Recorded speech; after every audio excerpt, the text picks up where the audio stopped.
솔로몬의 아들 르호보암은 유다 왕이 되었으니 르호보암이 왕위에 오를 때 나이가 41세라. 여호와께서 자기 이름을 두시려고 이스라엘 모든 지파 가운데에서 택하신 성읍 예루살렘에서 17년 동안 다스리니라. 그의 어머니의 이름은 나아마요 암몬 사람이더라. 유다가 여호와 보시기에 악을 행하되 그의 조상들이 행한 모든 일보다 뛰어나게 하여 그 범한 죄로 여호와를 노엽게 하였으니 이는 그들도 산 위에와 모든 푸른 나무 아래에 산당과 우상과 아세라 상을 세웠습니다. 그 땅에 또 남색하는 자가 있었고 여호와께서 이스라엘 자손 앞에서 쫓아내신 국민의 모든 가증한 일을 무리가 본받아 행하였더라. 르호보암 왕 제5년에 애굽의 왕 시삭이 올라와서 예루살렘을 치고 여호와의 성전의 보물과 왕궁의 보물을 모두 빼앗고 또 솔로몬이 만든 금 방패를 다 빼앗은지라.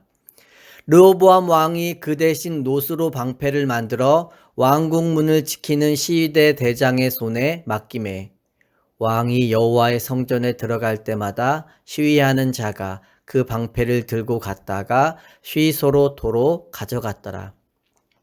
르호보암의 남은 사적과 그가 행한 모든 일은 유다 왕 역대지략에 기록되지 아니하였느냐. 르호보암과 여로보암 사이에 항상 전쟁이 있으니라. 함께 읽겠습니다. 르호보암이 그의 조상들과 함께 자니 그의 조상들과 함께 다윗성에 장사되니라. 그의 어머니의 이름은 나아마요 암몬 사람이더라. 그의 아들 아비암이 대신하여 왕이 되니라. 아멘. 21절에 보시면 르호보암이 다윗과 솔로몬의 뒤를 잇는 하나님이 세운 정통한 자라는 것이 소개되고 있습니다. 성경의 저자는 하나님께서 그를 왕으로 세운 목적에 대해 여호와께서 자기 이름을 두시려 했다고 밝히고 있습니다.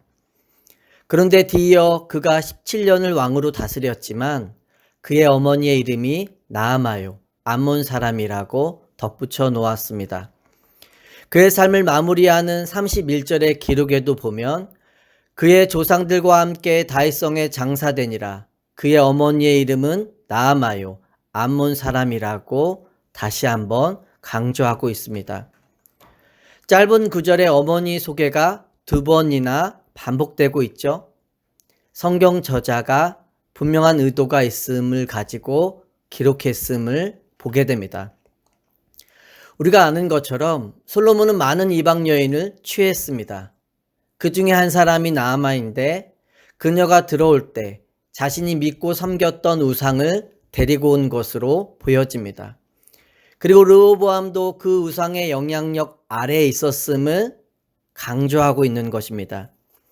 이를 뒷받침하듯 22절과 3절에 보면 그의 삶에 대해 성경 저자는 이렇게 평가하고 있습니다. 유다가 여호와 보시기에 악을 행하되 그의 조상들이 행한 모든 일보다 뛰어나게 하여 그 범한 죄로 여호와를 노엽게 하였으니 이는 그들도 산 위에와 모든 푸른 나무 아래에 산당과 우상과 아세라 상을 세웠습니다. 하나님이 자기 이름을 두시려고 그를 세웠지만 그가 하나님 앞에서 우상을 섬기고 악을 행하며 가증한 일을 행한 것에 대해 하나님이 다 보고 계셨던 것입니다. 그리고 이러한 죄는 르호보암만의 문제가 아니라 이스라엘 전체의 문제였음을 우리가 24절을 통해 알 수 있죠. 죄로 인해 이스라엘이 하나님의 심판을 받을 수밖에 없음을 암시해주고 있는 것입니다. 그리고 그 결과 25절에 보면 애굽 왕 시삭이 올라와서 예루살렘을 치고 예루살렘이 힘삼고 자랑하며 살았던 모든 것들을 다 빼앗기게 됩니다. 우리는 오늘 본문을 통해 개인이나 공동체가 겪고 있는 가장 중요하고도 근본적인 문제가 무엇인지를 다시금 깨닫게 됩니다. 그것은 바로 죄의 문제임을 지적하고 있습니다. 솔로몬을 통해 이스라엘이 남과 북으로 나눠질 수밖에 없는 이유가 죄의 문제였음을 명백하게 알 수 있죠.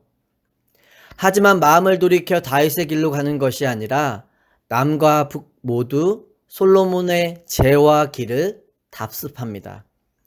죄로 인해 주어진 결과이며 죄로 인한 심판임을 보았음에도 문제 해결 방법을 여전히 찾지 못하는 것입니다. 우리의 죄에 대한 하나님의 심판은 분명합니다. 하나님은 하나님께 돌아오지 않는 죄인에 대해 분명하게 심판하신다는 것입니다. 사람들은 죄를 지으면 하나님이 모르는 것처럼 생각하고 판단하지만 하나님은 우리의 모든 행위를 다 알고 계신 분입니다. 우리의 삶에서 하나님께 무언가를 더 달라고 이야기하는 것도 필요하겠지만 하나님을 찾고 하나님이 원하는 것이 무엇인지를 아는 것이 먼저입니다. 하나님의 말씀의 자리를 떠나지 않는 것이 중요한 것입니다. 하나님의 말씀을 기억하고 지키는 것이 삶의 우선순위가 되어야 하는 것입니다. 주위를 보면 하나님이 원하는 삶이 아닌 엉뚱한 삶을 살다가 무너지는 자들을 종종 보게 됩니다. 죄가 죄로 끝나지 않고 비극으로 끝나게 되는 것입니다.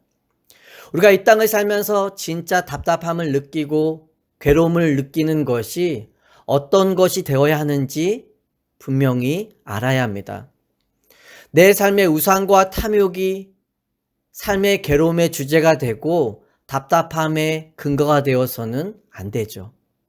우리는 죄악 가운데 빠졌을 때 하나님과 우리의 관계에서 답답함을 느낄 수 있어야 합니다.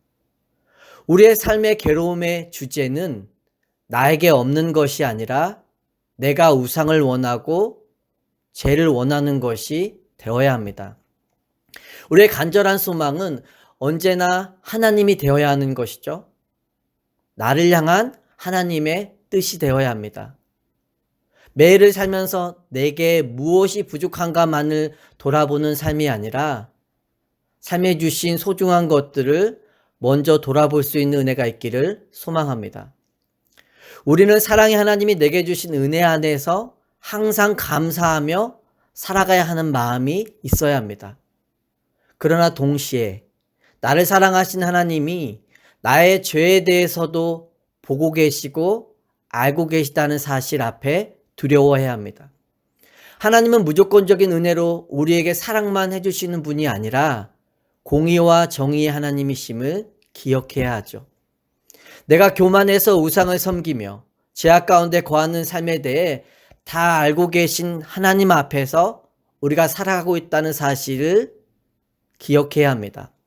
그러므로 하나님의 경고가 삶에 주어졌을 때 돌이키고 하나님의 말씀 가운데 지키며 살아가는 자세가 필요합니다. 우리가 르호보암의 삶을 통해 알 수 있듯이 그가 왕으로서 첫 단추를 잘못 끼었지만 북이스라엘을 치지 말라는 스마의 선지자를 말을 듣고 중단하게 되죠. 하나님의 말씀이 임했을 때 순종한 겁니다. 그리고 왕이 된 3년 동안은 하나님을 따르며 나라를 강성하게 세워갑니다. 하지만 그의 나라가 견고히 세워지자 하나님을 버리고 우상의 영향력을 받으며 살아가게 됩니다. 23절에서 25절을 통해 우리가 알 수 있듯이 우상의 제단을 세웠다는 것은 그가 교만함으로 하나님의 말씀을 버린 것입니다. 또한 남창도 있었다라고 기록되어 있는데 육적, 영적으로 시대가 문란하고 혼란한 상태에 빠져 있었음을 잘 보여주는 것입니다. 그는 하나님을 향한 불분명한 태도를 가지고 살았던 자죠. 애매모호한 신앙을 가지고 있었던 것입니다. 하나님이 세운 왕에 대한 정체성, 하나님의 말씀에 대한 거룩함의 정체성이 흔들리기 시작하자 하나님의 뜻과는 다른 길로 가게 됩니다. 세상의 소리를 따라, 본성의 이끌림을 따라 죄가 원하는 길로 가게 된 것입니다. 우리가 그리스도인으로 산다는 것은 순결한 삶을 살아간다는 것입니다. 그리스도인의 능력과 힘이 많은 것을 가지고 있는 것에 주어지는 것이 아니라 순결에서부터 주어지는 것입니다. 믿음의 여정을 간다고 말하면서도 우리의 신앙이 왜 계속해서 비틀거릴까요? 내 삶이 하나님의 말씀을 잃고 순결을 잃어버렸기 때문입니다.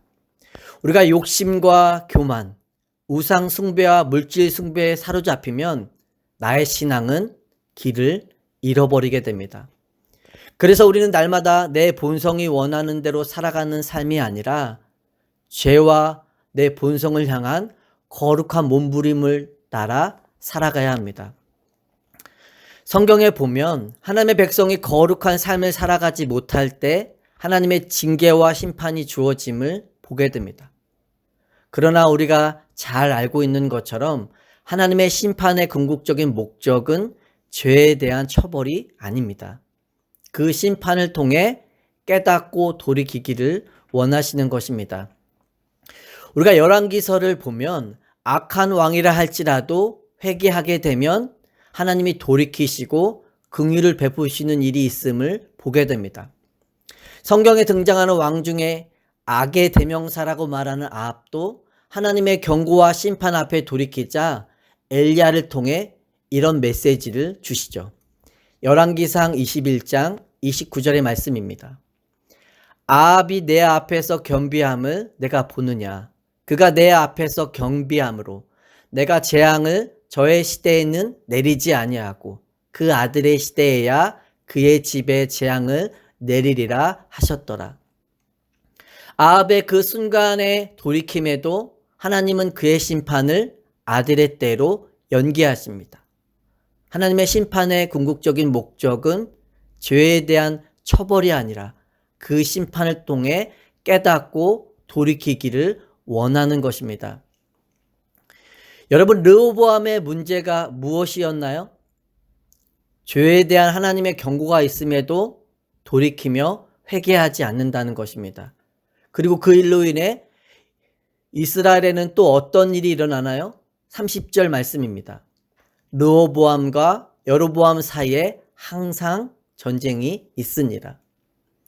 전쟁이 끊이지 않았다는 것은 삶에 계속되는 고통과 어려움이 있었다라는 것입니다. 불안과 두려움 속에서 평화와 안식 없이 그렇게 살아야 했던 것입니다. 그런데 우리는 이것이 르호보암만의 문제가 아님을 잘 알고 있죠. 하나님의 경고와 심판 앞에서도 죄를 온전히 깨닫지 못하고 돌이키지 못하는 우리의 모습을 알고 있습니다. 하나님의 분명한 경고가 주어졌음에도 여전히 세상과 하나님을 함께 의지하며 신앙생활을 하고 있는 자신의 모습을 발견하게 될 때가 있습니다. 내 삶의 죄가 근본 문제임이 드러났음에도 죄로부터 돌이키려 하지 않는 강팍한 마음이 있음을 깨닫게 되죠. 여전히 세상과 하나님을 함께 의지하며 적당한 신앙생활을 하고 있는 우리의 모습을 깨닫게 됩니다. 그런 우리의 삶에 하나님은 찾아오셔서 오늘도 말씀하십니다. 내 안에 있는 연약함과 내가 무엇을 원하며 살고 있는지를 다 알고 있다. 그러니 언제든지 나를 기억하고 말씀을 붙들고 돌이킬 수 있기를 원한다. 하나님을 향한 우리의 진정한 예배는 죄로부터의 진정한 돌이킴에서부터 시작됩니다. 하나님이 기뻐 받으시는 예배가 거룩히 구별하여 드리는 산 제사임을 늘 기억하며 살아가는 자들이 되기를 소망합니다. 오늘 또 진리의 말씀 안에서 잘못된 것들이 있다면 돌이키며 하나님의 말씀을 따라 분명한 신앙인의 모습으로 살아갈 수 있는 은혜가 있기를 예수 그리스도의 이름으로 축원합니다.